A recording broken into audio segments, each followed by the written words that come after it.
29 तारीख है। 29।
आज भारत में अरब एवं तुर्क आक्रमण टॉपिक है। आज भी रहेगा, कल भी रहेगा, परसों जो है दिल्ली संविधान पढ़ाएगा, ठीक है ना।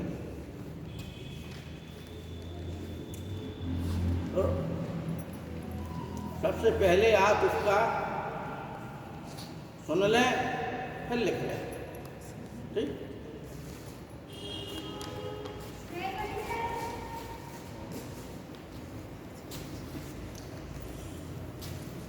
इसमें ध्यान दें कि भारत में अरब एवं तुर्क आक्रमण, अरब अलग हो गए, तुर्क अलग हो गए, ठीक है ना।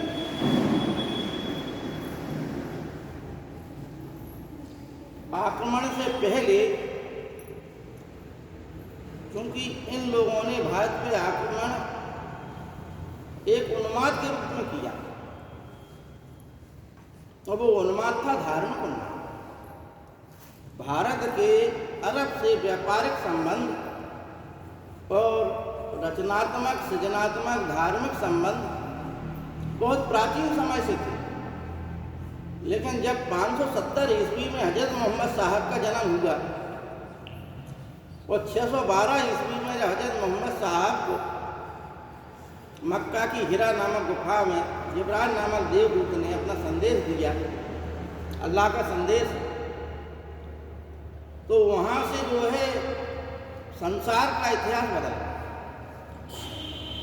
संसार का सबसे नवीन धर्म माना जाता है इस्लाम धर्म, और इसने अनेक संस्कृतियों को बदल दिया, अनेक देशों की परिभाषाएं बदल दी, अनेक देशों की सामाजिक, धार्मिक, सांस्कृतिक और राजनीतिक स्थिति को उलट दिया। जहाँ मध्य एशिया था, पूरा मध्य एशिया आज वर्तमान में इस्लामिक राज्य, जबकि कनिष्क के समय पर उसी रास्ते से जब जो है हुनयान आया था, ये हुनसांग आया था, तो उसने जो है वहाँ पर अनेक बौद्ध स्तूप देखे थे, जिन्हें आज हम तुर्कमेनिस्तान, उज्बेकिस्तान, कजाकिस्तान आदि के नाम से जानते हैं। ये जो है भारत के ऊपर स्थित वाला क्षेत्र,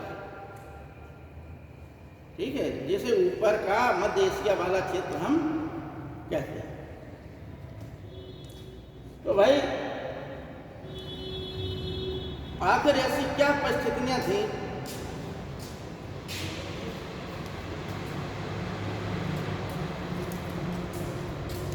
देखो, एक चीज आप लोग सीख लो, हालांकि मेहनत वाली बात है, लेकिन अब यहाँ पे क्लास चल रही है, होता क्या कि टीचर यहाँ पर अगर पढ़ा रहा है तो वो डिस्टर्ब हो जाता है ना। आप लोग मतलब आ जाया करो निसंकोच, ठीक है, नहीं हमारे उसमें आ जाया करो, बकाया जिसको जो चाहिए हो उस हिसाब से उसे रेस्पेक्ट दे दो, ठीक है। तरीका हालांकि जो लोग आप लोग कहते हैं तरीका यही होता है, लेकिन ये कम्पिटिटिव क्लास है, और कम्पिटिटिव क्लास में फ्लो रिदम जो है बार बार टूटना अच्छी चीज़ नहीं है ना। आराम से आइए, चुप तरीके से बैठ जाइए, ठीक। तो सबसे पहले दिमाग में ये बात बिठाना है, क्योंकि ये बात जो है आपको लिखित रूप में नहीं, लिखाई जाएगी। तो आपको दिमाग में एक थ्योरी बैठाना है कि आखिरकार क्या परिस्थितियाँ थी कि अरब में मक्का में इस्लाम धर्म की स्थापना हुई, क्या परिस्थितियाँ थी,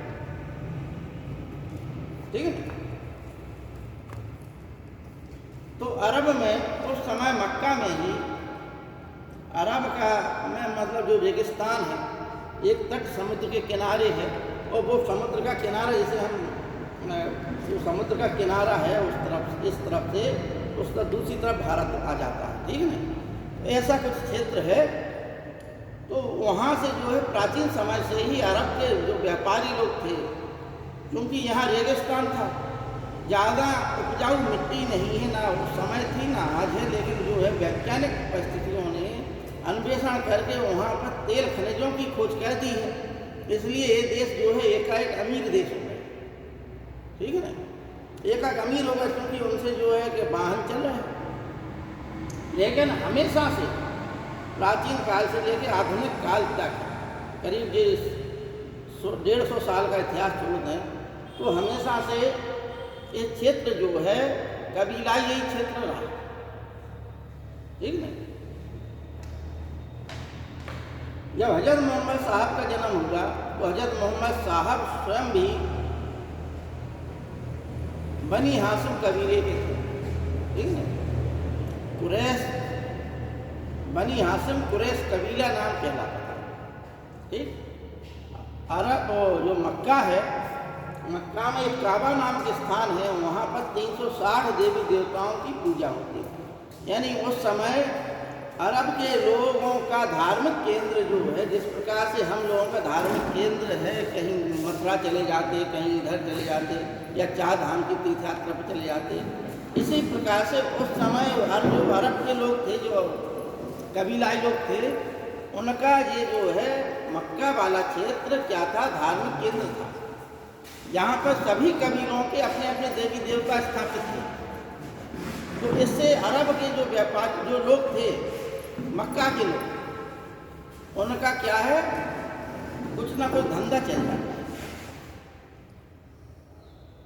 कैसे चल जाता है, जहाँ भी मंदिर मस्जिद तीर्थ स्थल होता है, वहाँ पर अड़ौती चढ़ौती यातायात तमाम जो साधन होते हैं, तो उससे उनका धंधा चल जाता है। तो यही स्थिति मक्का की थी। कुरैश कबीले के स्वयं भी पुरोहित थे। जो हजरत मोहम्मद साहब का कबीला था, कुरैश कबीला, वो भी जो है मक्का में पुरोहित का काम करता था, उन्हीं का कबीला, ठीक है ना। लेकिन सभी की अपनी अपनी परंपराएं अलग अलग थी। जितने भी कबीले थे, इनका जो जाति थी वो बद्दू जाति के थे। हजरत मोहम्मद साहब, अनेक जो अरब में जनजातियाँ थी, उनमें से जो जाति थी हजरत मोहम्मद साहब की, वो बद्दू जाति की थी। सामाजिक स्थिति ज़्यादा अच्छी नहीं थी, स्त्रियों का सम्मान नहीं होता था। सामाजिक स्थिति जो है स्त्रियों की गिरी हुई थी। लोग बाग अनपढ़ थे, अशिक्षित थे, ज़्यादातर थे, लेकिन कुछ लोग शिक्षित भी थे। तो इस प्रकार से धार्मिक स्थिति आपने समझ ली क्या थी। वहाँ पर यहूदी भी थे, रहते थे मक्का में, ईसाई भी रहते थे, बौद्ध भी रहते थे, और भी अन्य धार्मिक संप्रदाय के अनुयायी भी वहाँ रहते थे। इतनी बात दिमाग में बैठ गई आप लोगों के, है नहीं। अब हजरत मोहम्मद साहब का जीवन परिचय आप लोग सुन रहे हैं, फिर हम लिखा दें। हजरत मोहम्मद साहब का जन्म जो है 570 ईस्वी में मक्का में। इनके पिता का नाम अब्दुल्ला और माँ का नाम अमीना था। लेकिन बाल्यकाल में ही इनके माता पिता का देहांत हो गया। इस वजह से इनका जो पालन पोषण इनके चाचा अबू तालिब ने किया। कुछ बड़े हुए, सयाने हुए, तो वे अपना प्रारंभिक जीवन इन्होंने गडरिये के रूप में व्यतीत किया। कुछ और बड़े हुए, जवानी की अवस्था में आए तो जो व्यापारिक काफिले जाते थे उनके साथ में वो जुड़ गए और उनके साथ में भ्रमण करने लगे। इससे सीरिया और अनेक देशों का उन्होंने भ्रमण किया, वहाँ की सामाजिक संरचना देखी। इन्हीं व्यापारिक कबीलों के संदर्भ में वो जाते थे। तो एक जो है विधवा खदीजा थी, वो इनका जो है ईमानदारी देखकर इनसे बहुत प्रभावित हुई। उसका पति एक्सपायर हो गया था, विधवा थी वो, तो उसने अपना पूरा व्यापार हज़रत मोहम्मद साहब की ईमानदारी पर उन्हें समर्पित कर दिया। ठीक है नहीं कि तुम जो है हमारा व्यापार देखो, हमारे पति एक्सपायर हो गए हैं तो हमारा जो है देखिए व्यापार, क्योंकि हज़रत मोहम्मद साहब बेहद ही ईमानदार प्रवृत्ति के थे। तो वो इनकी ईमानदारी से इतनी प्रभावित हुई कि खदीजा ने हज़रत मोहम्मद साहब से निकाह कर ब्याह कर। उस समय खदीजा की उम्र ज़्यादा थी, करीब 7-8 साल बड़ी थी खदीजा, और हज़रत मोहम्मद साहब की उम्र जो है 25 साल थी जब विवाह है। और ये हज़रत मोहम्मद साहब का पहला विवाह था। अब उनकी जो है आर्थिक स्थिति, जो जीवन जो है उथल पुथल का जीवन व्यतीत हो रहा था, वो जीवन होता क्या है कि सबसे पहले कहा भी जाता है कि आर्थिक असंतोष क्रांति को जन्म देता है। आर्थिक विपन्नता जो है, निधनता संसार में सबसे बड़ा अभिशाप। और हर आदमी को एक प्रयास करना चाहिए कि वह जो है अपनी निधनता को दूर करे, ठीक है नहीं। लेकिन ऊपर वाले की उनके ऊपर ऐसी कृपा हुई कि एकाएक जो है उनकी निधनता समाप्त हो गई और बहुत बड़े रईस हो गए।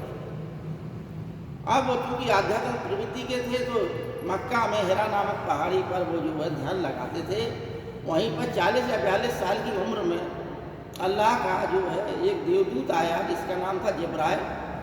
हिरा नामक पहाड़ी थी मक्का में, वहाँ पर उसने संदेश सुनाया। उसी संदेश को हज़रत मोहम्मद साहब ने लोग बागों को सुनाया, और प्रथम जो उपदेश उन्होंने सुनाया वह अपनी पत्नी खदीजा को और अपने मित्र अबू बकर। कहीं कहीं खदीजा लिखा है और कहीं कहीं किसी किताबों में दोनों के नाम लिखे हैं, लेकिन ये जरूर है कि पहला उपदेश सुनने वाली उनकी पत्नी ही खदीजा, ठीक है ना। संदेश यही था कि अल्लाह एक, ठीक है ना, जिसे हम कलमा के रूप में पढ़ते हैं। अनेक जो कुरान की उन्होंने बातें कही, ठीक है ना।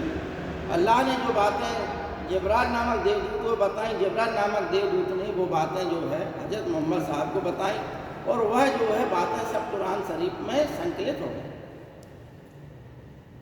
ये जो है उनका जीवन आराम से चल रहा था, बहुत से अनुयायी हो गए उनके।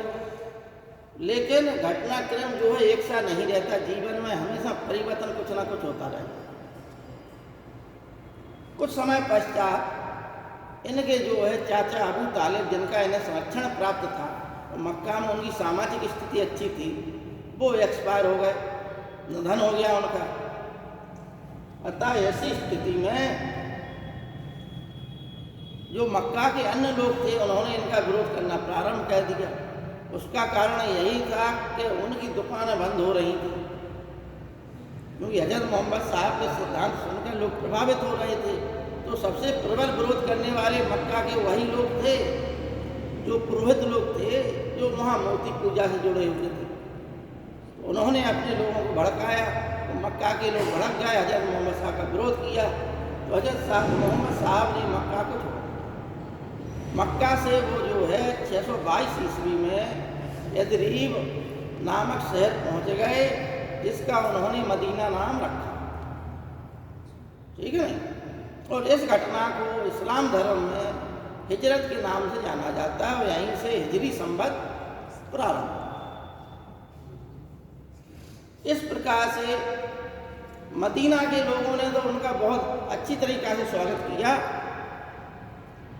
लेकिन मक्का वाले क्योंकि उत्पात मचा रहे थे उनके खिलाफ, तो फिर हज़रत मोहम्मद साहब को बात होकर तलवार उठानी पड़ी और उनके खिलाफ युद्ध लड़ना।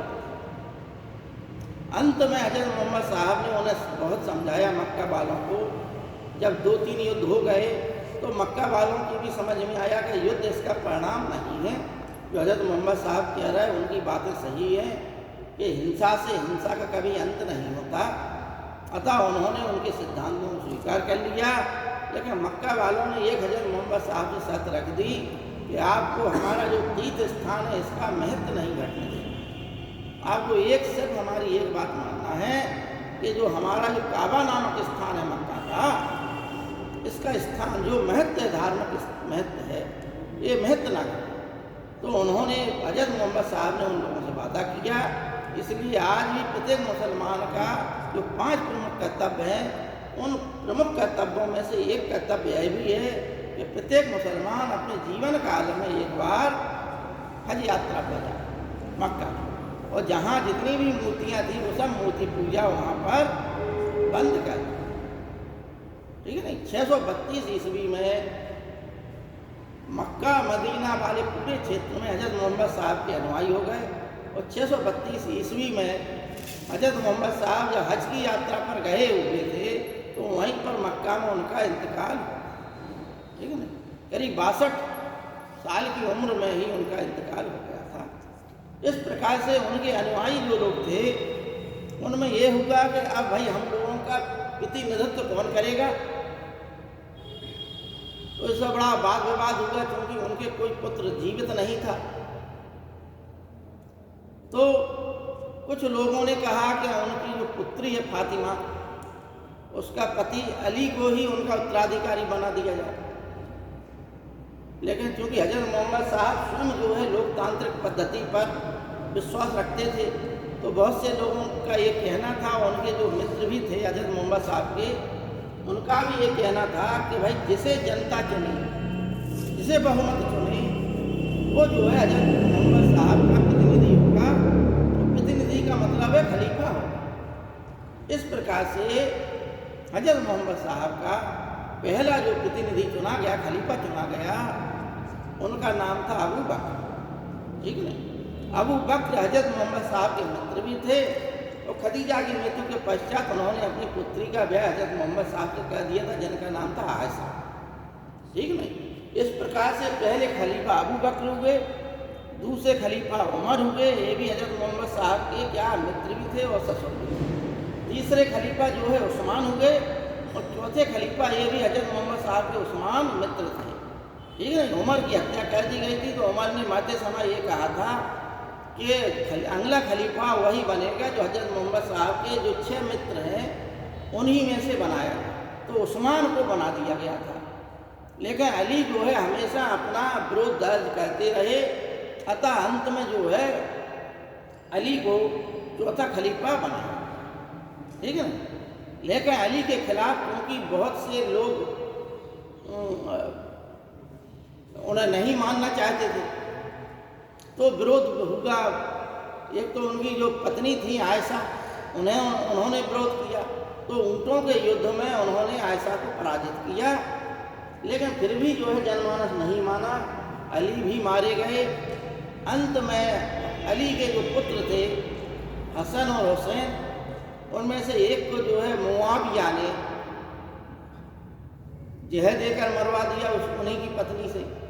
दूसरे की जो है करबला के युद्ध में हत्या कर दी गई, जब वो नमाज अदा कर रहे थे, नमाज का वक्त था, ठीक है ना। इस प्रकार से 4 ये प्रमुख खलीफा हुए। फिर खलीफा के बाद 5वें खलीफा मुआविया हुए, और मुआविया से ने जो है खलीफा का पद क्या वंशानुगत बना दिया, ठीक है। यानी अब पिता के बाद उसका पुत्र बनने लगा।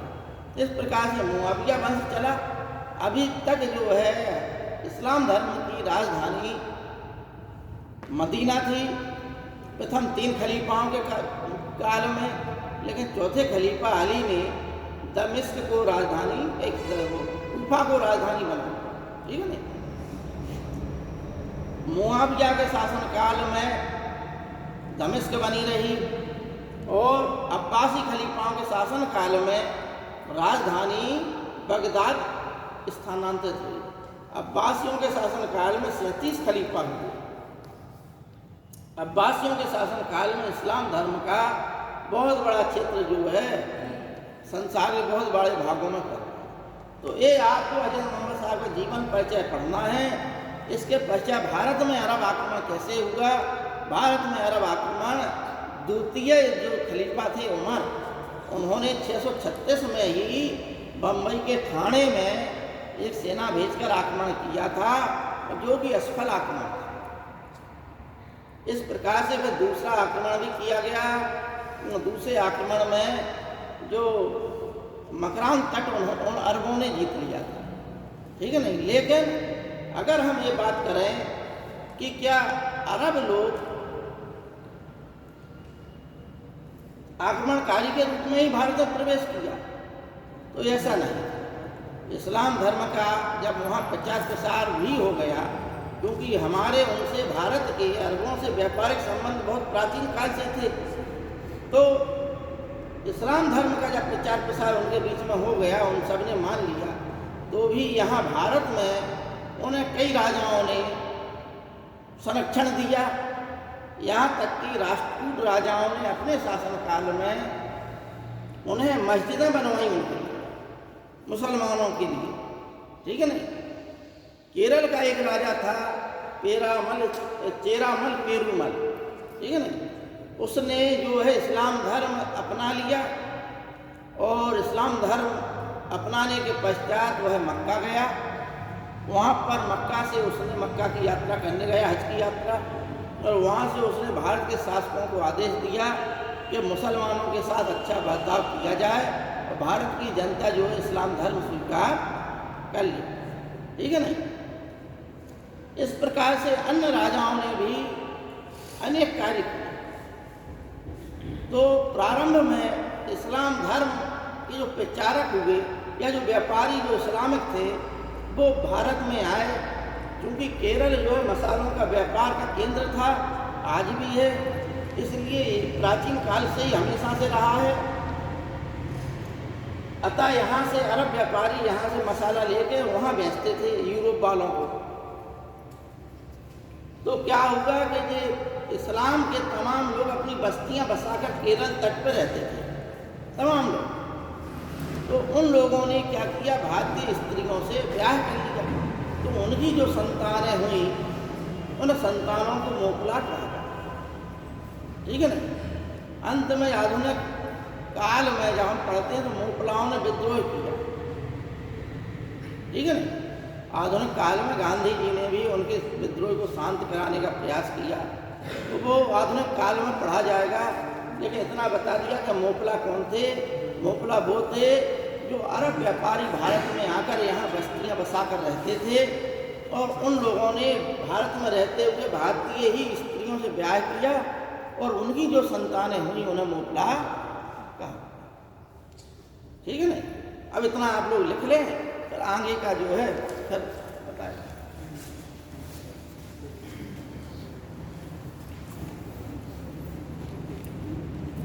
इसमें सीधी सी बात है, अरब आक्रमण में एक ही आक्रमण सफल हुआ, मोहम्मद बिन कासिम का, है नहीं, 712 का रावर का ये लिख लिया, इस्लाम का उदय।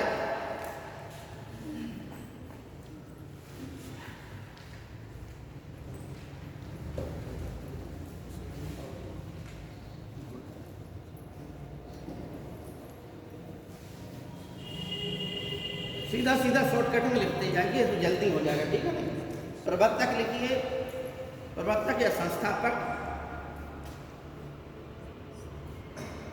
जैसे लगा के आगे लिखिए हजरत मोहम्मद साहब।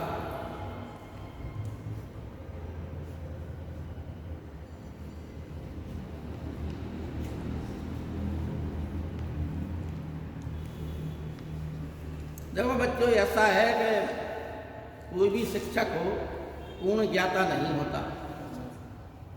एकाध दो तथ्य जो है कभी कभार गलत हो जाते हैं। बड़ी बड़ी किताबें लिखी हैं, बड़े बड़े विद्वान लोग लिखते हैं, उसमें भी कुछ त्रुटियां हो जाती हैं। तो आप लोगों की योग्यता इसमें है कि जो भी पढ़ाया जाए उसको मिला लिया करें, ठीक है ना। किताबें लेके आप लोग मिला लिया करें कि वास्तव में कोई चीज़ गलत तो नहीं लिख गई, क्योंकि एक बार अगर गलत कैसेट भर जाए दिमाग में तो वो कहीं ना कहीं आपके विनाश का कारण बनती है। तो एक क्वेश्चन जो है आपको 1 साल के लिए पीछे कर देता है कभी कभी। एक ही क्वेश्चन से आप चूक गए हैं। मिल्खा सिंह दौड़ में सबसे आगे थे, दौड़ में क्या किया उन्होंने बस यही देखने लगे कितने लोग हमारे पीछे हैं, उतने ही में स्पीड कम हो गई और 3-4 लोग सटाक से निकल गए, उतने ही बच्चों थे नंबर पर रहेगा मिल्खा सिंह। मतलब जो व्यक्ति स्वर्ण पदक जीत रहा था वो अंत में क्या है, उसे कांस्य पदक भी नहीं मिला। ये दौड़ का यही मतलब जो है कि कंपटीशन भी एक दौड़ के नियम पर चलती है। इसमें आप कितनी स्पीड से भाग रहे हो तो कितने संतुलित तरीके से तकनीक से भाग रहे हो, सबसे बड़ी बात। IAS बनना बहुत बड़ी बात नहीं होती है। आप लोगों को हम और भी कई चीज़ें बताएं और फेसबुक पर एक चीज़ और आप लोग सुना कर एकदम सही सलाह दे रहे हैं। तो दृष्टि के एक बहुत बड़े मतलब वो है संस्थापक हैं, यूट्यूब में भी देते हैं। हाँ हाँ, उनका IAS वाला जो इंटरव्यू आता है आप देखिए उसमें तरीका बिल्कुल यही तरीका, चाहे आप कहीं भी जाएं वही तरीके से बात हो। उसमें आपको इस चीज़ को पकड़ना है कि जो कैंडिडेट होता है उसे अपने आसपास की जो व्यक्तिगत जानकारियां हैं उसको पूर्ण पकड़ होना चाहिए, ठीक है नहीं। आपका पहनावा, आपकी बातचीत का तरीका, ठीक है नहीं, मतलब बैठने का उठने का ढंग। देखिए कैंडिडेट एकदम सीधा बैठा होता है, कोई भी झुका हुआ नहीं बैठा होता। और जिस संस्कार आपको अभी से डालना होगा एक दिन में आप एक्टिंग नहीं सीख सकते, ठीक है नहीं। तरीके को अगर बार बार आप जो है जैसे कोई रामलीला में राम का पाठ अदा करता है तो वो कहीं भी जाए वो कहीं ना कहीं वही एक्टिंग करेगा, क्योंकि वो उसके मतलब अभिनय आत्मसात हो जाता है। तो आपको ये आत्मा में धारण करना है अपने आप में कि हम जो है एक IAS या PCS अधिकारी हैं, तो हमें उसी प्रकार से सेटिंग करना है। अगर आप मतलब अभी से अमीरी गरीबी ऊंच नीच छोटा नाटा बड़ा गोरा काला ये चीज़ें मायने नहीं रखती, मायने रखती हैं आपका एटीट्यूड, ठीक है। अंतर्राष्ट्रीय मुद्दे क्या चल रहे हैं उन मुद्दों पर आपकी व्यापक सोचो, संपादकीय पढ़िए, न्यूज़पेपर पढ़िए, समाचार देखिए कि कौन से ज्वलंत मुद्दे और आपके विचार भी एकदम क्लियर हो। देखिए सकारात्मक, आपसे नकारात्मक पूछा जाएगा लेकिन आपको सकारात्मक ही बोलना है, क्योंकि वो नकारात्मक इसलिए बोलते हैं कि आपके अंदर कितनी नकारात्मकता भरी हुई है, ठीक है ना। लेकिन आपको सकारात्मक बोलना है। भाई जैसे उन्होंने कहा कि कहीं दंगा हो जाए, ऐसी परिस्थिति में आप क्या करेंगे, एक DM है और ये हर जगह पूछा जाता है। दूसरा प्रश्न ये पूछा जाता है कि आप जो है यही क्यों बनना चाहते थे, ठीक है नहीं। तो कम से कम कुछ ऐसे हैं, कम से कम 15-20 प्रश्न जो बार बार हर कैंडिडेट से पूछे जाते हैं, इनका आपके पास ठोस होना चाहिए। फिर आपका जो तर्क है, देखो एक चीज़ है, एक अंग्रेजी में कहावत है कि if you have an ideology you do not need to think. यदि आपके पास जो है वैचारिकी है तो आपको सोचने की ज़्यादा ज़रूरत नहीं पड़ती है, ठीक है। वैचारिकी कब आती है, विचार। अगर आपके पास आइडियोलॉजी होगी, आप बार बार पढ़ेंगे, अच्छे लोगों के विचार सुनेंगे, अच्छे साहित्य का जो है अध्ययन करेंगे तो विचार की पनपेगी आप, और वही विचार की आपको वहाँ, ठीक है ना। तो ये मायने नहीं रखता चाहे बाबा साहब भीमराव अम्बेडकर साहब गरीब परिवारों पर जन्मे थे, लेकिन अपनी योग्यता के दम पर जब भारत में कोई नहीं मिला तो भी बाबा साहब को ही जो है संविधान निर्माण का जो प्रारूप समिति थी उसका अध्यक्ष बनाया गया। क्यों? क्योंकि उस समय विधि शास्त्री बहुत थे, लेकिन उनसे बड़ा योग्य नहीं। रियल बात है, वो विरोधी थे लेकिन फिर भी उन्हें जो है वो सम्मान दिया गया जिसके वो हकदार थे। तो योग्यता जो है आपको कभी पीछे नहीं होगी। एक आध जगह आपकी टांग जरूर खींच के पटका जाएगा, लेकिन वो परिस्थिति आपको जो है मजबूत बनाती है या आपको जिंदगी भर के लिए बाहर कर देती है, ये आपके ऊपर न रहता। एक होता है कि एक बार पटकनी खाने के पश्चात आदमी दोबारा जो है हार मान के बैठ जाता है, और दूसरा आदमी होता है कि उसके मन में ये आता है कि आप इन्हें पटका कैसे, हम इतना प्रयास करेंगे महमूद गौरी की तरह, मोहम्मद गौरी की तरह कि हम चौहान और हरा के मानेंगे, ठीक है ना। चौहान हालांकि गौरी की अपेक्षा महान योद्धा था, लेकिन फिर भी उसने चौहान की कमजोरी का लाभ ले लिया। चौहान ये जान गया कि गौरी जो है कि हमने एक बार हरा चुके तो दोबारा का 10 बार हरा देंगे। और यही जो है आप देखिए कुश्ती का भी नियम है, ये दौड़ का भी नियम है, यही प्रतियोगिता का नियम है कि अगर आपने अपने प्रतिद्वंदी को ये समझा कि ये निर्बल है और आप खुद अपने आप में जो है कमजोर हो गए, तो उसे समझिए आपको ही पटकनी होगी। सीटें कम है, कैंडिडेट ज़्यादा है, हर चरण पर कंपटीशन है। तो ये चीज़ें आप लोगों को ध्यान देना है। इसके अतिरिक्त जो पढ़ाया जाता है, इसके अतिरिक्त भी अन्य चीज़ें भी इसमें जोड़ी जाती हैं, ठीक है ना। अध्ययन एक सतत प्रक्रिया है, आगे बढ़ते रहिए, जो भी समस्याएं हैं बाद में इनका निदान किया जाता है। लिखिए, जन्म लिखिए 570 ईस्वी में मक्का में।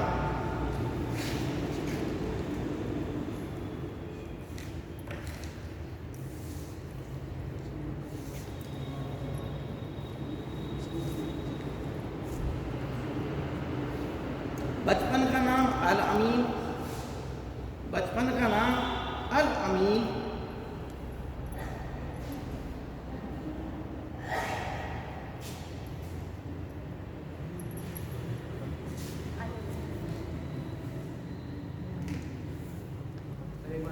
देखिए है क्या क्या अल अमीन। हालांकि बहुत सारी किताबों में एक जो है जाने कौन से पांडे जी हैं, उन्होंने एक किताब लिखी है, बनारस यूनिवर्सिटी के हैं, उसमें ये नाम मिला है। हालांकि बहुत सी किताबें पढ़ी, उन्होंने कहीं नहीं लिखा उनके बचपन का नाम, तो हमने कहा ये भी आप लोगों ने लिखा दें, है नहीं, पूछा गया है हालांकि किसी न किसी परीक्षा में। क्या लिखिए, 40 वर्ष की अवस्था में, 40 वर्ष की अवस्था में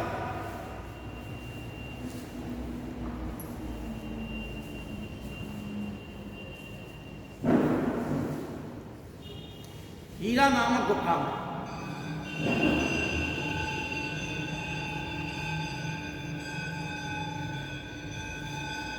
हीरा नामक गुफा में, कहीं कहीं हीरा लिखा, कहीं कहीं हीरा लिखा, ठीक है ना।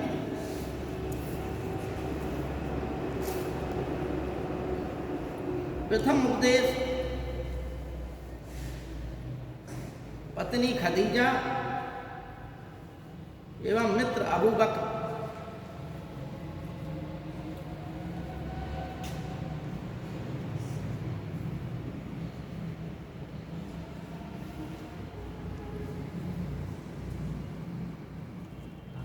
पिता का नाम अब्दुल्ला, पिता का नाम अब्दुल्ला अबू बकर,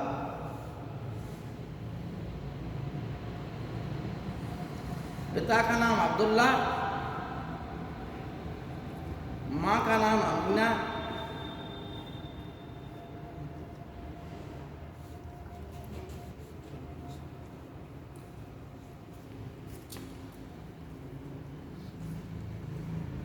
प्रथम पत्नी खदीजा, प्रथम पत्नी खदीजा,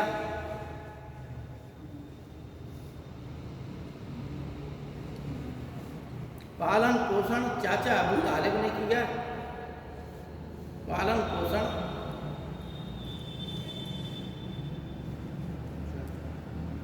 चाचा अबू तालिब ने किया।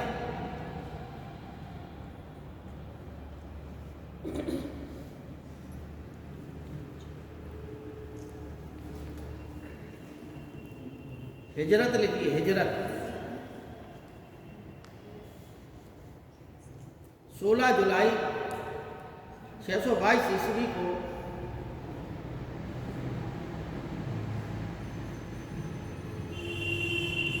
मक्का से मदीना जाने की घटना को 16 जुलाई 622 ईस्वी को मक्का से मदीना जाने की घटना को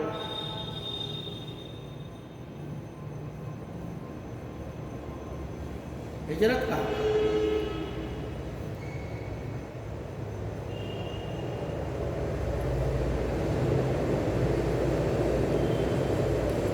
मदीना का नाम जो है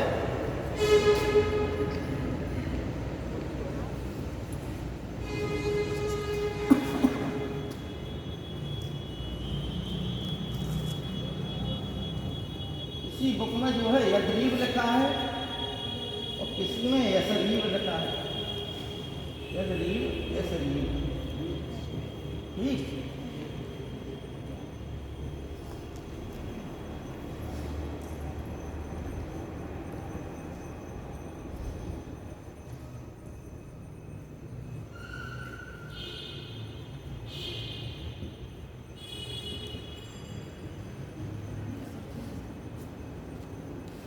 ये हजरत मोहम्मद साहब ने नाम दिया था इसको, मदीनतुन्नबी यानी नबी का शहर।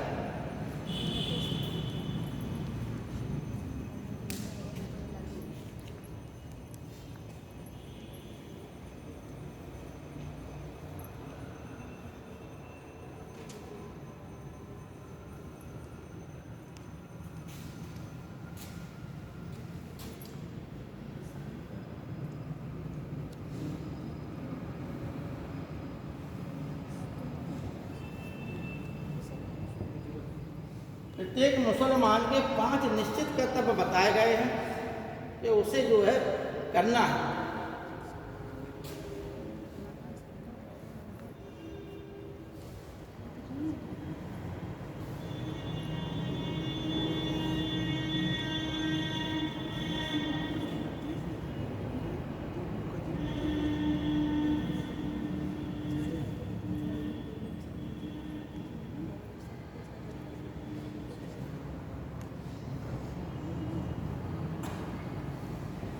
तो 5 प्रमुख कर्तव्य हैं कि नमाज अदा करना है प्रत्येक मुसलमान को, और वो भी 5 वक्त की नमाज।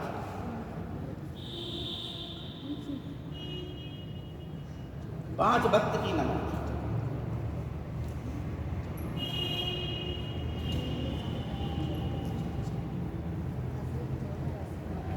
कलमा जो है लाइक अहमद ने जो लिखा है,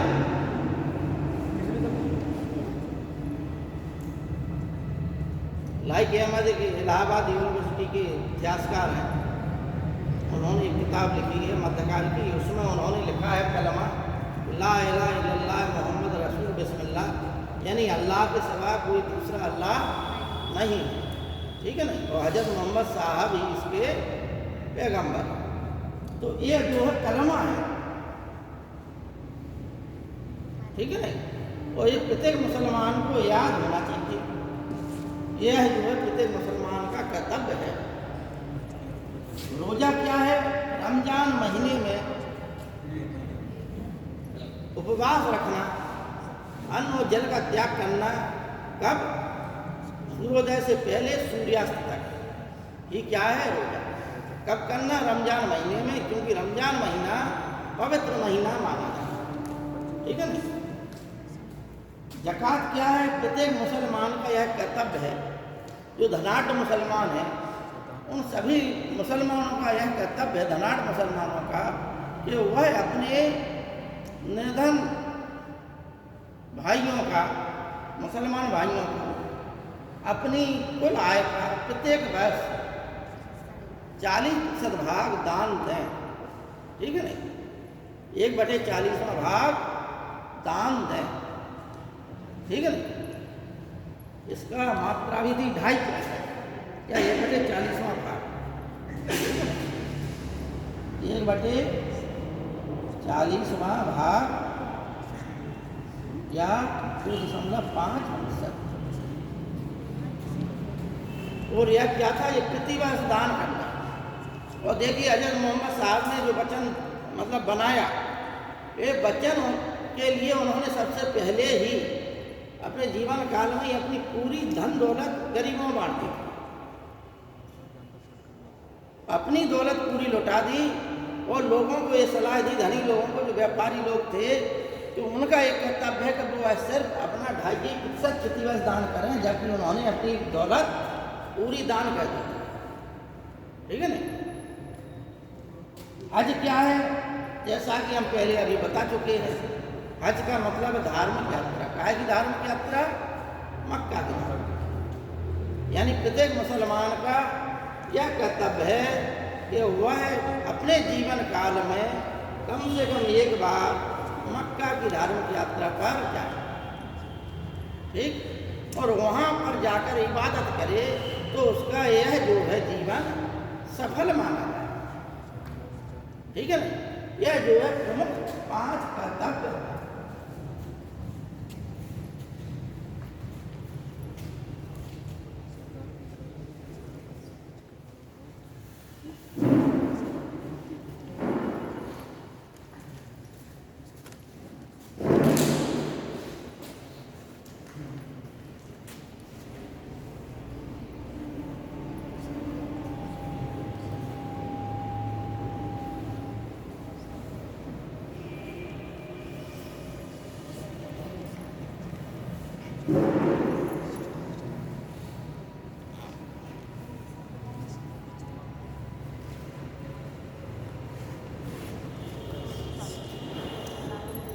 यानी हम कहते हैं कि प्रत्येक मुसलमान को शरीयत के अनुसार, यानी ये तो 5 सिद्धांत हो गए, लेकिन शरीयत के अनुसार भी जीवन व्यतीत करना चाहिए, ठीक है ना। यानी नियम, कायदे, कानून, यह है धार्मिक स्थिति। ये तो धार्मिक कर्तव्य होगा, लेकिन ये क्या है?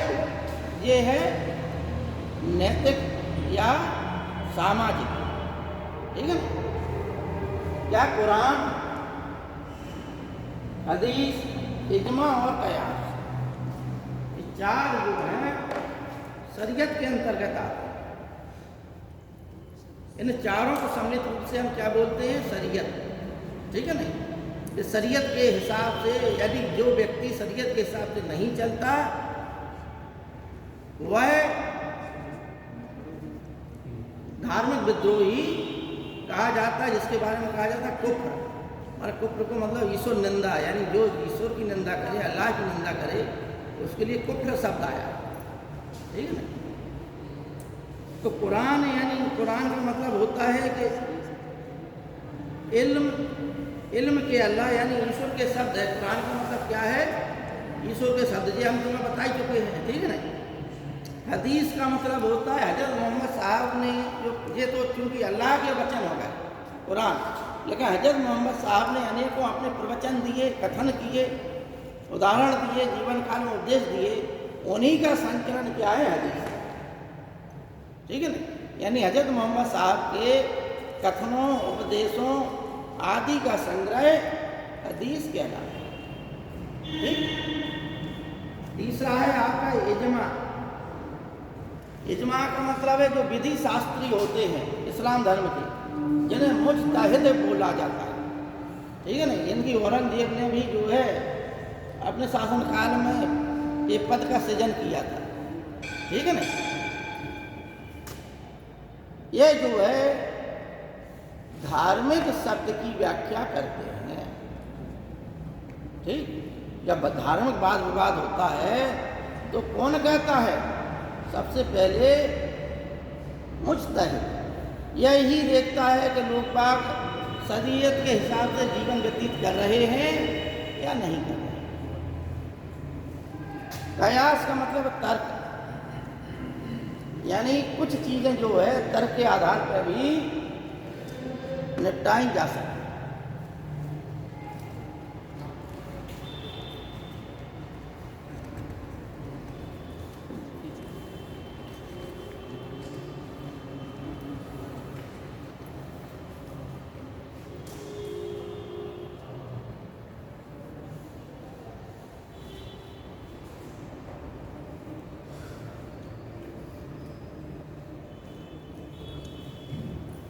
बात चली थी शरीयत की, तो शरीयत यानी भारत में जब दिल्ली सल्तनत की स्थापना हुई तो इस शरीयत को मानने वाले, ना मानने वालों की क्या स्थिति, क्योंकि जैसा शासक होगा वैसी जो है कहानी होगी। तो शरीयत का पूर्ण रूप से पालन कराने वाला व्यक्ति शरीयत के हिसाब से पूर्ण रूप से शासन चलाने वाला एकमात्र सुल्तान रोज़ शाह तुगलक, लेकिन शरीयत को बिल्कुल ना मानने वाला और सिर्फ ये कहने वाला कि जो प्रजा के लिए हितकर होगा, मैं सिर्फ वही नियम कायदे कानून बनाऊंगा। शरीयत में क्या लिखा है क्या नहीं लिखा है मैं इस बारे में नहीं जानता। मैं जन्म से मुसलमान हूँ, मेरे जो है दादे परदादे भी मुसलमान रहे, लेकिन फिर भी मैं प्रजा के लिए जो हितकर होगा मैं वही बात जो है प्रजा के लिए बनाऊंगा। इसने कहा था अलाउद्दीन। तो शरीयत को ना मानने वाला, मुल्ला मौलवियों की सलाह ना मानने वाला पहला सुल्तान अलाउद्दीन खिलजी। और इसी नीति पर मोहम्मद बिन तुगलक भी चला, लेकिन मोहम्मद बिन तुगलक और अलाउद्दीन खिलजी में अंतर ये रहा कि मोहम्मद बिन तुगलक के शासन काल में विद्रोह बहुत हुआ, इसलिए अंत में मोहम्मद बिन तुगलक को, क्योंकि मोहम्मद बिन तुगलक ने एक कदम और बढ़ गया, अलाउद्दीन खिलजी जितना थे, जितनी लाइन उन्होंने खींची थी अलाउद्दीन खिलजी ने, मोहम्मद बिन तुगलक एक कदम और आगे बढ़ गया। उसने क्या किया, हिंदू प्रजा के साथ अच्छा व्यवहार कह दिया। इससे अब जो है कि भाई मुल्ला मौलवी चढ़ गए, उससे उन्होंने जनता को भड़काया, जो अमीर वर्ग था। उससे क्या होगा, उससे ये होगा कि जितने मुसलमान वर्ग थे, जहाँ भी जो थे, उन सब ने विद्रोह किए इसके शासनकाल में। जितना भी अमीर वर्ग था, सबसे ज़्यादा जो है विद्रोह होने का कारण या विद्रोह हुए किसके शासनकाल में, मोहम्मद बिन तुगलक के साथ। उसका कारण यही था कि हिंदुओं के जो त्यौहार होते थे, होली सोली, उसमें यह भाग लेता था मोहम्मद बिन तुगलक। ठीक, हिंदू धर्माचार्यों, जैनी धर्माचार्यों, जैन धर्म के धर्माचार्यों से यह शास्त्रार्थ करता था, उनका आदर करता था। इस बात से जो है मुल्ला मौलवी को बड़ा बुरा लगा कि ये तो जो है धर्म भ्रष्ट हो रहा। अगर ये इस प्रकार का आचरण करेगा तो इस्लाम धर्म का पतन हो जाएगा, जब सुल्तान ऐसा आचरण करेगा। लेकिन रियल बात यह है कि सल्तनत काल में सबसे पढ़ा लिखा, सबसे विद्वान शासक भी मोहम्मद बिन तुगलक था। इसलिए उसके जो है मना स्थिति को उस समय के समकालीन शासक नहीं समझ पाए, उस समय की प्रजा नहीं समझ पाई, उस समय के मुल्ला मौलवी नहीं समझ पाए, उस समय के उसके अमीर वर्ग नहीं समझ पाए। जिसका कारण ये हुआ कि उस शासक को, जो एक अच्छा योग्य शासक था, जिसने अच्छे नियम कायदे कानून बनाए, प्रजा के हित के लिए अच्छे कार्य किए, उसके बारे में लिख दिया गया कि वह पागल था, वह जो है मूर्ख था। उससे जनता जो है, उससे जनता क्या है, असंतुष्ट थी, और वह जनता से असंतुष्ट था। वह रक्त का पिपासु था। ऐसी ऐसी उसे उपाधियां दे दी। ठीक है ना, क्यों दे दी? क्योंकि उसकी ये नीतियाँ थी। जब आधुनिक वर्तमान संदर्भ में अब इतिहास कुछ और दूसरे रूप में पढ़ाया जा रहा है। अब इतिहास तर्क के आधार पर भी पढ़ाया जा रहा है, आधुनिक शोधों के आधार पर भी पढ़ाया जा रहा है। अब इस आधार पर नहीं पढ़ाया जा रहा है कि इब्न बतूता क्या लिख रहा है, इस आधार पर नहीं लिखा है, पढ़ाया जा रहा है कि बरनी ने क्या कहा। इब्न बतूता जब आया भारत में तो इब्न बतूता को मोहम्मद बिन तुगलक ने दिल्ली का मुख्य काजी बना दिया। लेकिन ये गड़बड़ करने लगा, 8 साल तक रहा पद पर, तो मोहम्मद बिन तुगलक ने उसे हटाकर जेल में डाल दिया। जब ये गिड़गड़ाया तो मोहम्मद बिन तुगलक ने चलो इसे जेल से निकलवा दिया और इसे अपना राजदूत बना के चीन भेज दिया। अंत में चीन होता तमाम देशों में भ्रमण करते हुए अपने देश चला गया और वहीं पे इसने अपने संस्मरण लिख दिए। क्या जिसने मुख्य काजी बनाया उसी की तो बुराई लिख दिया। इसी प्रकार से बरनी भी जो है कि कट्टर इस्लाम धर्म को मानने वाला था। तो इस प्रकार से यहाँ पर कुछ जैसे सिकंदर लोदी भी कुछ शरीयत के हिसाब से चले, ठीक है ना। कुछ ऐसे शासक थे जो शरीयत के हिसाब से चले, जिनमें फिरोज तुगलक और सिकंदर लोदी प्रमुख हैं। और जो शरीयत के हिसाब से नहीं चले, जो प्रजा के हित के हिसाब से चले, वो शासक अलाउद्दीन खिलजी और मोहम्मद बिन तुगलक थे। बकाया सबका औसत रहा, ठीक है नहीं।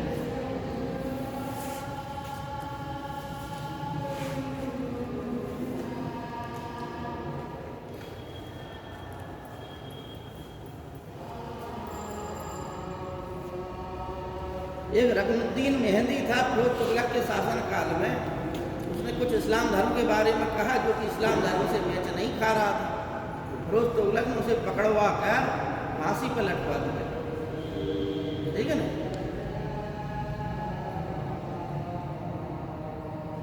अब ये हेडिंग डालिए जजिया। जजिया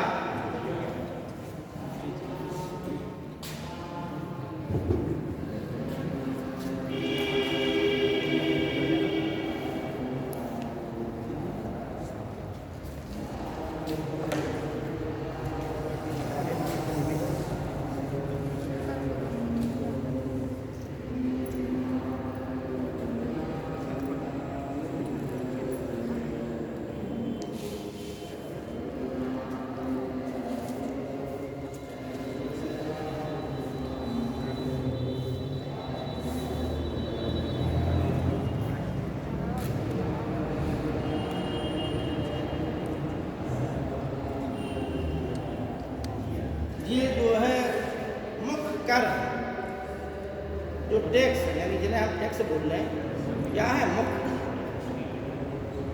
ठीक है ना। ज़कात, जजिया, खराज और खम्स। ठीक। अब हम आपको सिर्फ आज के बारे में पढ़ा रहे हैं जजिया। ज़कात के बारे में आपको पढ़ा दिया।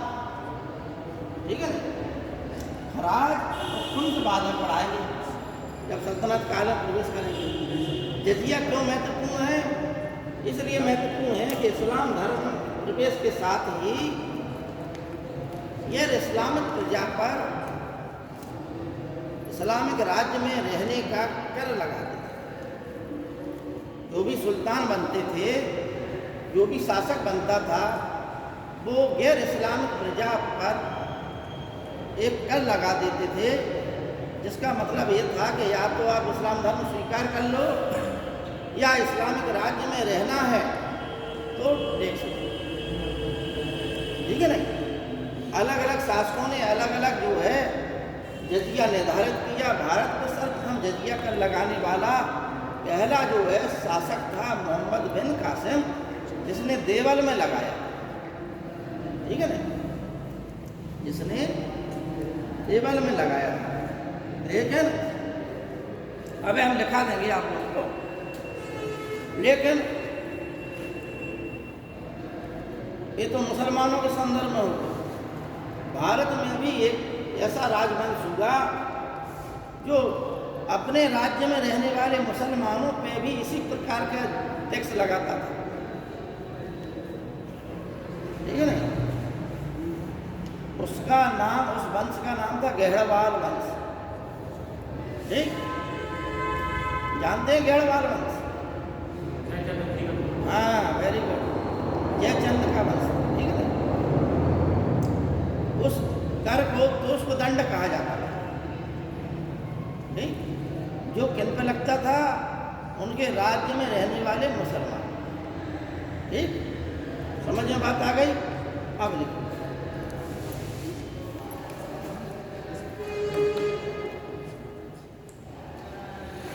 ये चूंकि चीज़ें आप लोगों को छूट जाती इसलिए हमने कई पत्र लिखा था। देखिए गहड़ वालों ने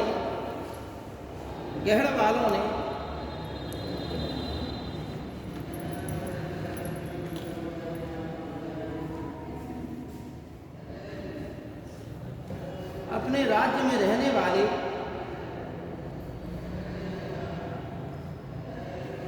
जो उत्तर प्रदेशी परीक्षा में कई बार पूछा गया है, गहड़ वालों ने अपने राज्य में रहने वाले मुसलमानों पर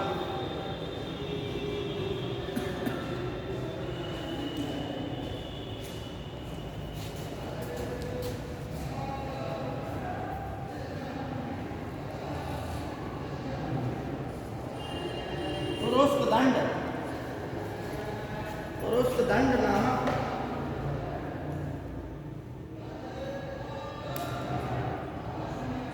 कर लगाया।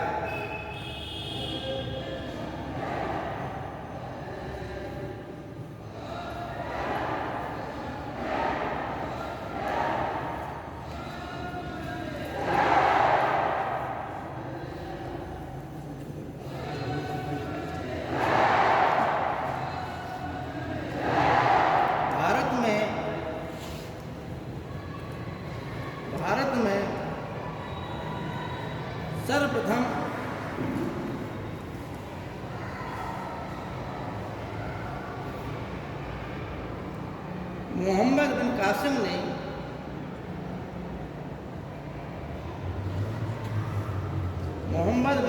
ने देवल में जजिया कर लगाया। मोहम्मद बिन कासिम ने जजिया कर लगाया।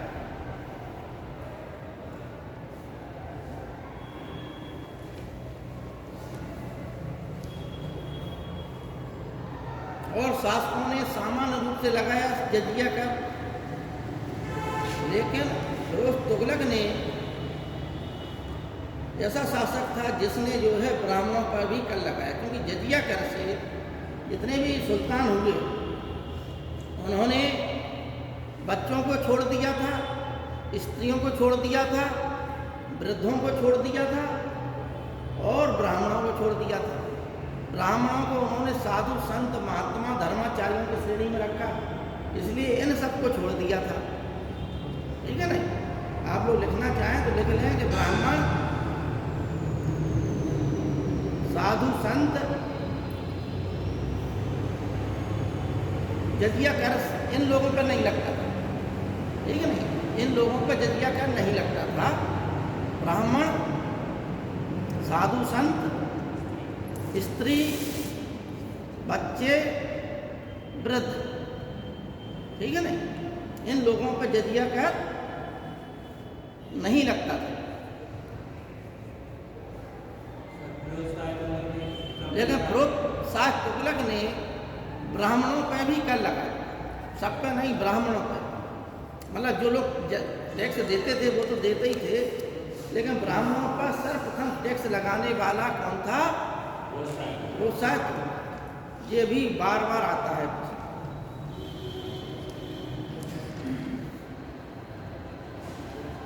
और इसके संबंध में कोई ज़्यादा वो जो है कि उग्र प्रवृत्ति का नहीं रहा। सिकंदर लोदी ने जरूर आपको बताया कि फिरोज तुगलक और सिकंदर लोदी ही इस प्रवृत्ति के थे, तो सिकंदर लोदी ने भी जजिया कर को वसूल करवाया। ठीक है नहीं? अब लिखिए, बहमनी शासक अलाउद्दीन हसन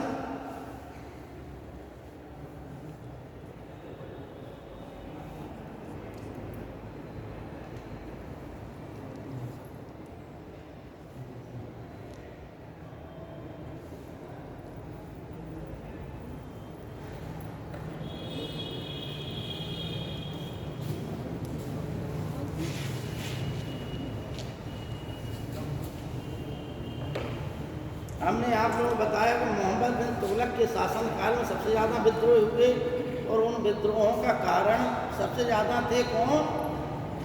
अमीर सादा। अमीर सादा जो थे ये लोग ये विदेशी मुसलमान थे, जो मोहम्मद बिन तुगलक के शासनकाल से असंतुष्ट थे। ठीक, उन्हीं विदेशियों में से, अमीर सादाओं में से एक था जिसका नाम था क्या? बहमन शाह। ठीक है नहीं? तो बहमनी वंश की स्थापना एक जो है मोहम्मद बिन तुगलक के शासनकाल में दो प्रसिद्ध राजवंशों की स्थापना हुई थी। एक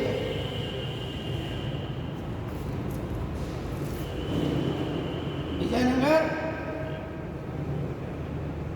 और बहमनी, ये दो वंशों की दक्षिण भारत में जो अच्छे राजवंश बने, भारत में दक्षिण में, इसकी 1333 में स्थापना हुई थी, इसकी 1347 में स्थापना हुई थी। ठीक है ना? इसका जो संस्थापक था उसके बारे में लिखा रहा है आप लोगों को। जब लिखिए, बहमनी शासक अलाउद्दीन हसन बहमन शाह। नहीं, ये महाराष्ट्र, केरल, महाराष्ट्र, कर्नाटक वाला क्षेत्र था, उसके नीचे वाला क्षेत्र विजयनगर। हाँ, केरल तक कहाँ पहुँचे? रायचूर जो आप तो लड़ाई का कारण ही था।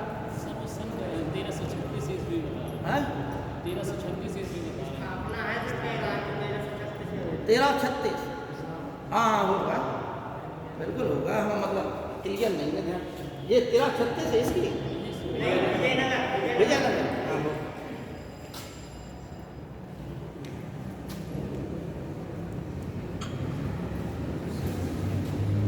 देख लेना फिर भी तुम लोग, ठीक है ना। हालांकि विजयनगर नहीं पढ़ा रहे थे हम तुम लोगों को, खाली ये बता रहे थे कि इस समय जो है 2 रुके थे, ठीक है ना। देख लेना, लेकिन मान लो 1336 क्लियर है या नहीं है, हम भी मतलब कॉन्फिडेंटेड नहीं थे, इसलिए पहले बोल देते हैं कि एक आध 2 तत्व हो जाते गड़बड़। तो हम बता रहे थे बहमनी अलाउद्दीन हसन बहमन शाह भारत का पहला मुसलमान शासक था। भारत का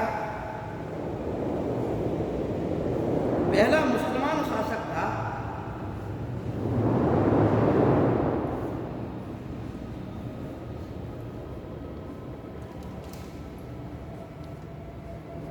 जिसने हिंदुओं से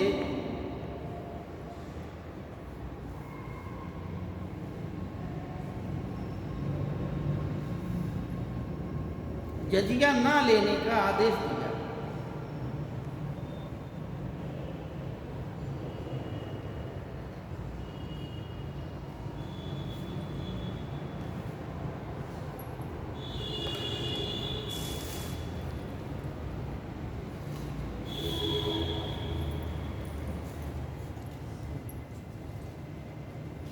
अब आप लोग लिखिए कश्मीर में, पैराग्राफ चेंज करके लिखिए कश्मीर में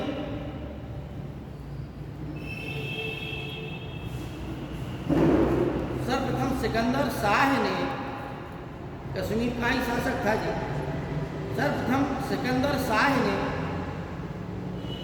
जजिया कर लगाया।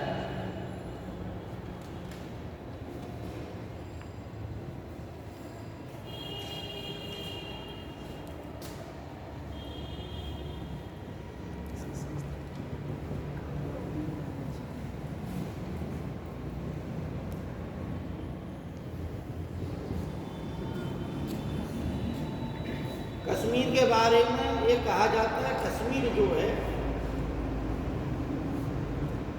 पहले यहाँ का समुद्र था, कश्यप ऋषि ने उस समुद्र को पी लिया और जो भूमि निकली उसी पर जो है शहर की स्थापना हुई, इसलिए उनके नाम पर इस देश का नाम कश्मीर पड़ा, ठीक है ना। लेकिन राजतरंगिणी क्या कहते हैं, ठीक है, लेकिन ये राजतरंगिणी के अनुसार है। राजतरंगिणी जो कल्हण ने लिखी, कल्हण और बेलहण जो कश्मीरी ब्राह्मण थे, और एक जो है कश्मीर में ही उसने राजतरंगिणी लिखी, बेलहण 4 लोग शास्त्र में आ गया था, तो उसने विक्रमांक देव चरित्र लिखी। तो उसने 3 जो है शासकों का, शासक वंशों का वर्णन किया, कारकुट वंश, उत्पल वंश और लोहार वंश। ये 3 वंश थे। इन्हीं वंशों में से एक वंश था जिसका शासक सिकंदर शाह, ठीक है ना। वो शासक जो है कौन था, इनके बाद वाला ये हिंदू वंश थे। इसके बाद जो है मुसलमानों ने प्रवेश किया, ठीक है ना। शाह मीर नामक पहला शासक था यहाँ का मुसलमान शासक, ठीक है ना। वो कश्मीर के शासक की ही गलती की वजह से वो था बौद्ध भिक्षु, लेकिन कश्मीर के लोगों ने, कश्मीर के ब्राह्मणों ने उसे जो हिंदू धर्म में परिवर्तित नहीं किया, तो वह इस्लाम धर्म स्वीकार कर लिया। तो लिखिए कश्मीर में सिकंदर शाह ने सर्वप्रथम जजिया लगाया।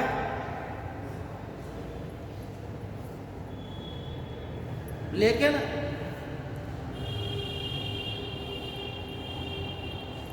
जैनुल आबदीन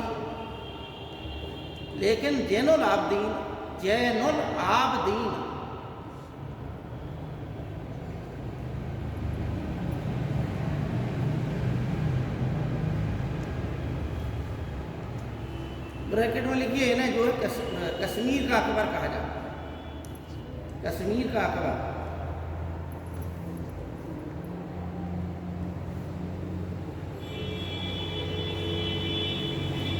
जैनुल आबदीन जिन्हें कश्मीर का अकबर कहा जाता है, ने जजिया कर हटाया, ने जजिया कर हटाया।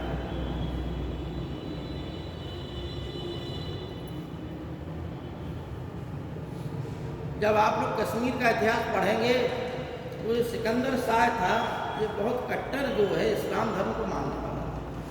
इसने वहाँ जो है ब्राह्मणों को वहाँ से भगाया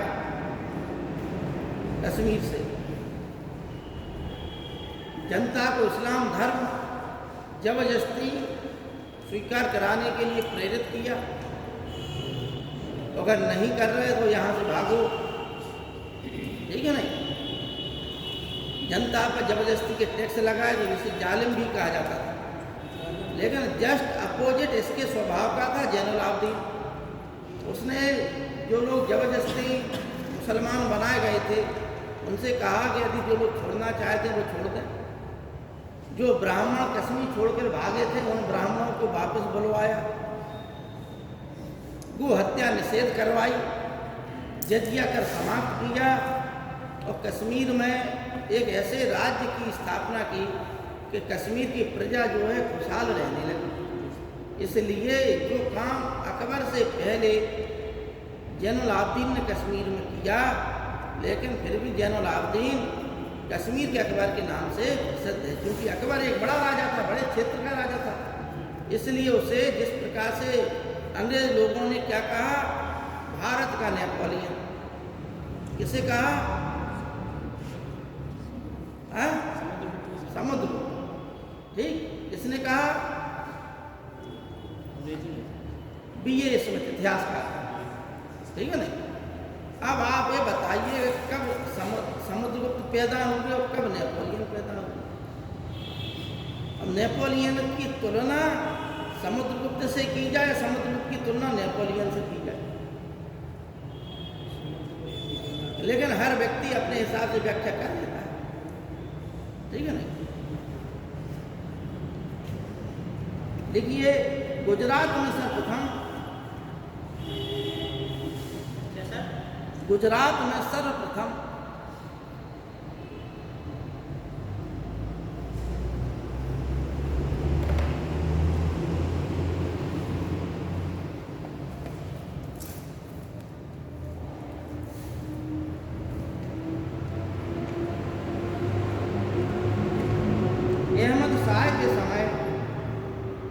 अहमद शाह के समय किसी ने अहमदाबाद नामक शहर की स्थापना की थी। अहमद शाह के समय जजिया कर लगा।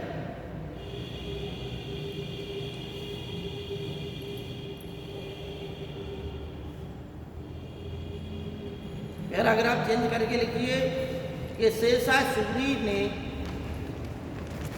जजिया कर को नंगर कर कहा। शेरशाह सूरी ने जजिया कर को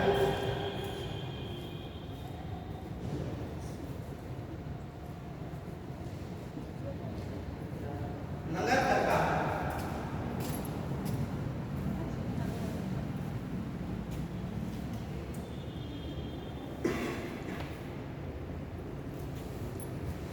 अब लिखिए आप लोग अकबर।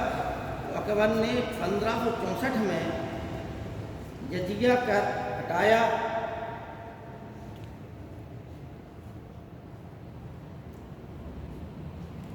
(1575) में लगाया, 1564 में हटाया, 1575 में लगाया, तो 1579 80 में हमेशा के लिए समाप्त, ठीक है नहीं। 1579-80 में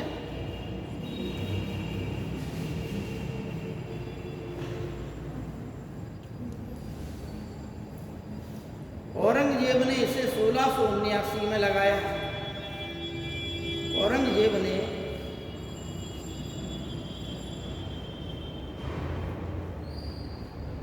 1679 में लगाया।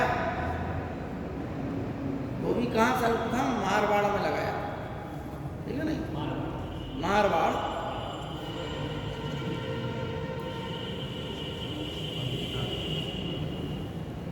जहांदार के समय 1712 में ये उत्तर मुगल कालीन शासक थे जहांदार शाह।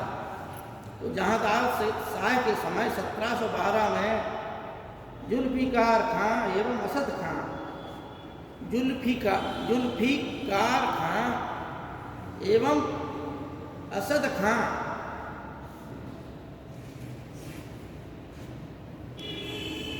के कहने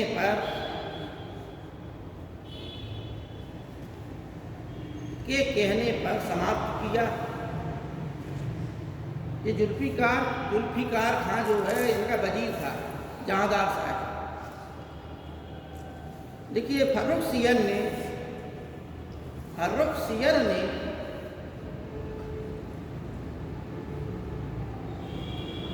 1717 में इसे लगाया, 1717 में लगाया।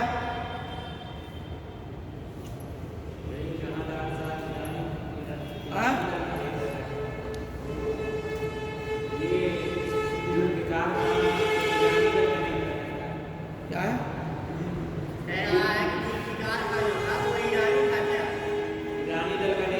हाँ वो तीन, हाँ ठीक है, 3 दल थे, ठीक है नहीं। वो जब उत्तर मुगल काल पढ़ेंगे तब बताया जाएगा। 3 दल थे, ईरानी गुट और भारतीय गुट, ठीक है ना। इसमें लिखिए मोहम्मद शाह रंगीला। मोहम्मद शाह रंगीला ने 1720 ईस्वी में 1720 ईस्वी में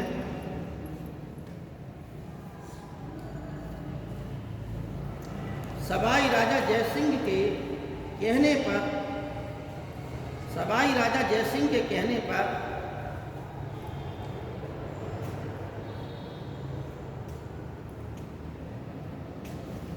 सदा के लिए समाप्त कर दिया। इसके बाद भारत में जजिया कर नहीं। मोहम्मद शाह रंगीला के समय 1720 में यह सदा के लिए समाप्त कर दिया। और आप लोग परीक्षा में कंफ्यूज होंगे, ये 2 राजा पूछे जाते हैं राजस्थान के ज़्यादातर, एक मेजा राजा जयसिंह और एक सवाई राजा जयसिंह। ये दोनों ही आमेर के राजा थे, लेकिन एक जो है औरंगजेब के समय था मेजा राजा जयसिंह, जिसने शिवाजी से संधि कराई थी। और ये जो है बहुत विद्वान शासक था, वो एक सेनापति राजा था, तो ये जो है एक विद्वान राजा था, एक वैज्ञानिक राजा था, जिसका नाम था सवाई राजा जयसिंह। इसने भारत में 5 नक्षत्रशालाएं बनाई, ठीक है नहीं। जो दिल्ली में जंतर मंतर है इसी के द्वारा बनवाई है, ठीक है। इतिहास छोटा विषय नहीं है, प्रत्येक टॉपिक को अलग अलग पढ़ा जाए। अब जैसे मान लो अभी पढ़ाया जा रहा, तो इसमें देखो जी आपको तथ्य लिखा है, लेकिन इन्हीं तथ्यों में और भी अनेक तथ्य हैं डीपली, बहुत डीपली है। फिर जो है फिर इनकी कहानी है, एक लिखना होता है, एक जो है लेक्चर देना होता है, और फिर एक होता है कि परीक्षा की दृष्टि से सरल और कठिन और मध्यम तीनों तत्वों का जब संकलन हो जाए आपके पास, थ्योरी दिमाग में हो, तो आप फिर तैयार हो जाते, ठीक है ना। तरीका ये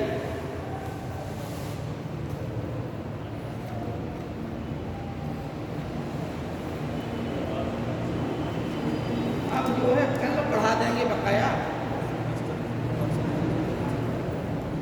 खलीफा आप लोग लिख लीजिए, प्रारंभ के 4 खलीफा हो गए।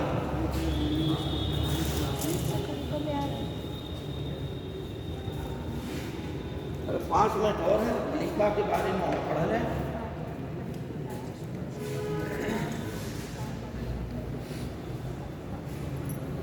खलीफा का मतलब होता है इस्लाम का नेता या पैगंबर का प्रतिनिधि, ठीक है ना। पहला खलीफा हुआ अबू बकर,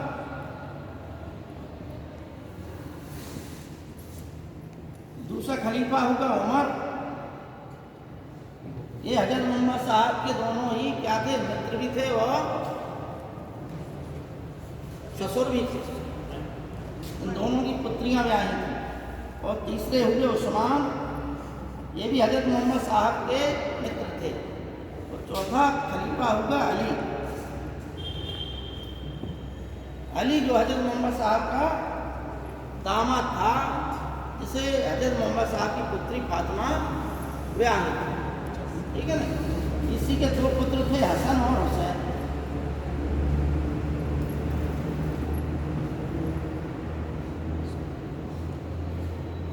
ठीक, हसन बड़ा था, हुसैन छोटा था।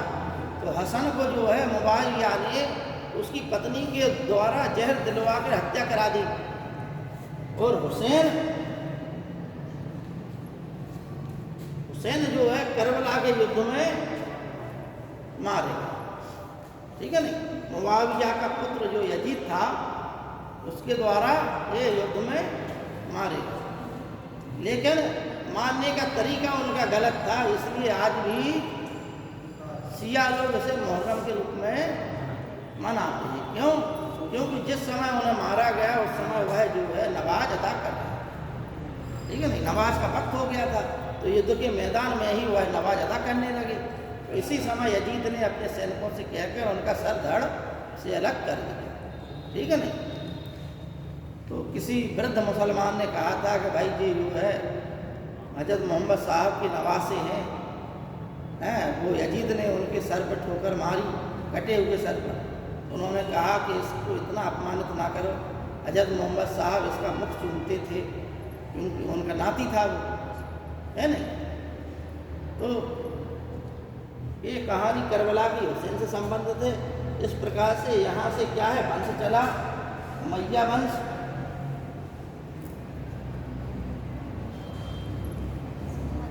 और फिर अब्बासी वंश,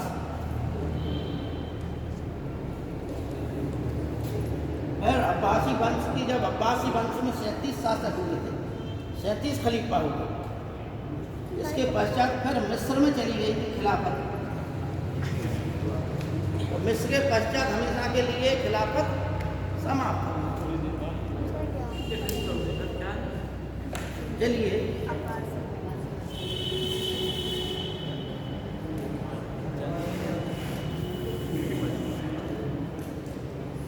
हो गया, कोई कंफ्यूजन तो नहीं है किसी को?